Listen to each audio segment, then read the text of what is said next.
बताना चाहूँगा कि कंगना रनौत ने जो बयान दिया है बहुत ही गिरा हुआ स्तर का बयान दिया।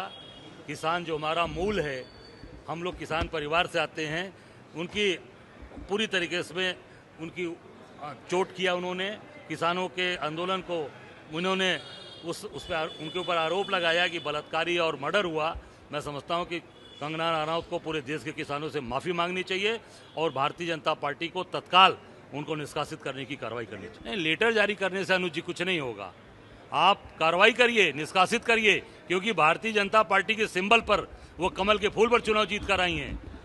बयान अलग से नहीं, आप उनके ऊपर कार्रवाई करिए, निष्कासित करिए, नहीं तो देश का किसान भारतीय जनता पार्टी को आने वाले समय में निश्चित तौर से इसका जवाब देगा। नहीं, ये सीएम योगी का यही फार्मूला आपको यह रह नहीं गया, क्योंकि काम तो करना नहीं, रोजगार दे नहीं पाए, काम कर नहीं पाए।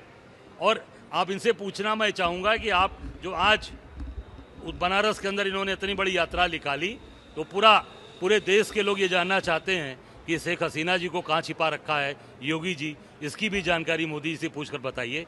असलियत जनता के सामने आना चाहिए, जनता जाने। और इनको पूरी तरीके से ये बड़ी बड़ी बात बोलते हैं पर असलियत पर नहीं आते। नहीं, निश्चित तौर से जो भी इसमें शामिल है उसके खिलाफ कठोरतम कार्रवाई होनी चाहिए, चाहे किसी प्रदेश के अंदर हो, चाहे बंगाल हो, चाहे बिहार हो, चाहे यूपी हो, चाहे अभी फर्रुखाबाद की घटना हो, चाहे अयोध्या की घटना घटी हो, चाहे वो आगरा की घटना हो, जहाँ भी घटना है कठोरतम कार्रवाई होनी चाहिए।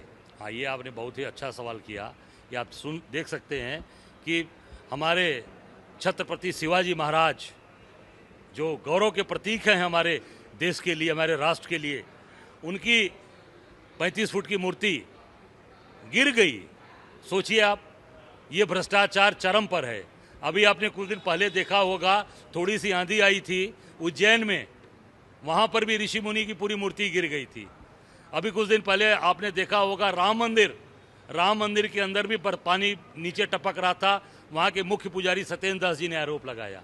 एयरपोर्ट, लगातार कई एयरपोर्ट गिर गए और मैं समझता हूँ किसी भी संस्था पर कोई कार्रवाई नहीं हुई, किसी भी संस्था के लोगों को जेल नहीं भेजा गया। मैं कहना चाहूँगा पर मोदी जी से कि जो ईमानदारी के प्रतीक बनते हैं, उनको तत्काल जिस मूर्ति छत्रपति शिवाजी महाराज की मूर्ति का आपने अनावरण किया था, जो भी उसमें संस्था के लोग हैं, उनको तत्काल कठोर से कठोर कार्रवाई हो, उनके ऊपर रासुका के तहत कार्रवाई, उनको गिरफ्तार करके जेल भेजा जाए। उपचुनाव में मिलकर लड़ेंगे, 10 की 10 जीतेंगे। हमने 5 सीट की डिमांड अपने केंद्रीय नेतृत्व को बताया है, बाकी तय केंद्रीय नेतृत्व करेगा और हम मिलकर लड़ेंगे और डंके की चोट पर जीतेंगे।